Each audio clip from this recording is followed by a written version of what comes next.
Shalom adik-adik remaja yang saya kasih dalam kasih Tuhan.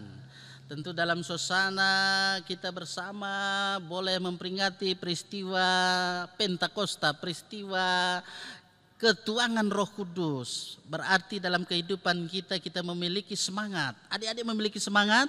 Semangat juang, semangat belajar. Belajarlah dengan sebaik-baiknya. Kalau Pak Soekarno bilang, tuntutlah ilmu sampai ke negeri di mana kau bisa, negeri manapun kau bisa menuntut ilmu. Adik-adik yang saya kasih dalam kasih Tuhan, pada kesempatan ini firman Tuhan menyapa kalian yang ada, supaya kita senantiasa mau melihat betapa Roh Kudus yang dijanjikan oleh Yesus itu sudah dicurahkan pada peristiwa Pentakosta. Sehingga dengan peristiwa Pentakosta ini adik-adik dipanggil supaya bisa menjadi saksi di tengah-tengah kehidupan di dunia ini. Jangan nanti pikir, wah Pak Pendeta saya masih kecil, saya belum tahu apa yang saya mau saksikan. Ya berarti dalam kehidupan ini kalian sebagai remaja, sebagai generasi penerus dalam kehidupan keluarga, dalam kehidupan jemaat, masyarakat, bangsa dan negara, kalian inilah generasi hebat. Jangan merasa minder. Bahwa sesungguhnya Tuhan mau memakai kalian sebagai remaja supaya selalu takut akan Tuhan. Oleh karena itu mari kita melihat bagaimana firman Tuhan berbicara kepada kita sekalian pada saat ini di hari Pentakosta, ketuangan Roh Kudus. Kita melihat di sini bahwa Rasul Petrus dia menjadi saksi, dia menyaksikan karya penyelamatan Allah di dalam Yesus Kristus yang luar biasa hebatnya. Dia memperkenalkan dan dia menyampaikan siapa sih itu Yesus. Adik-adik yang saya kasih dalam kasih Tuhan, dalam khotbah yang disampaikan oleh Petrus, kita lihat di situ dia jelaskan bahwa Roh Kudus yang turun ke atas manusia dan tentu dalam nubuat yang juga dia sampaikan, itulah bukti bahwa mereka itu dipenuhi kuasa Roh Kudus yang tercurah pada hari Pentakosta itu. Nah selain itu tentu Petrus dia beritakan kabar baik, Evangelion, Injil Yesus Kristus dia sampaikan. Pertama, Yesus adalah Tuhan yang disalibkan, dia dibunuh dan dia bahkan sudah bangkit, dia sudah naik ke sorga.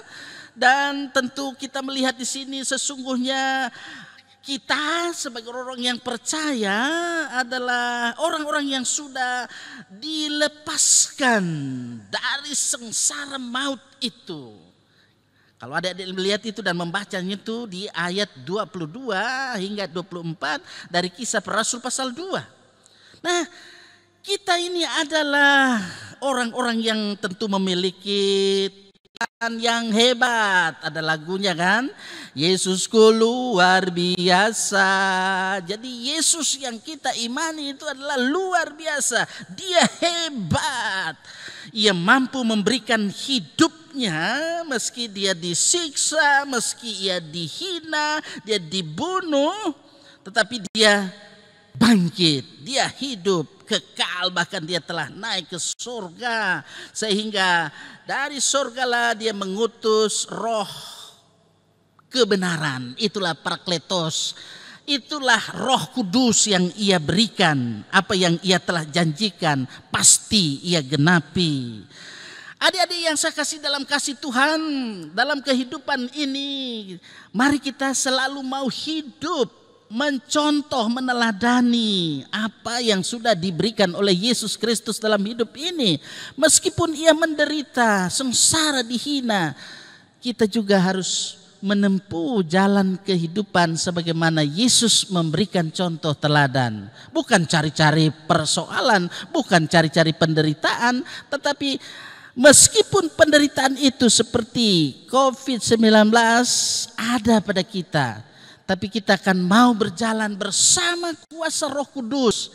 Kita mau memasuki tahun dalam tuntunan, tahun-tahun yang kita jalani dalam tuntunan Roh Kudus sehingga kita berada dalam new normal. New normal yang dimaksud adalah aktivitas normal nanti kita akan laksanakan sehingga dalam kehidupan ini walaupun kita mengalami pergumulan yang berat, tetapi di dalam dan bersama Yesus dengan kuat kuasa Roh Kudusnya, dia akan menuntun kita, dia akan menolong kita.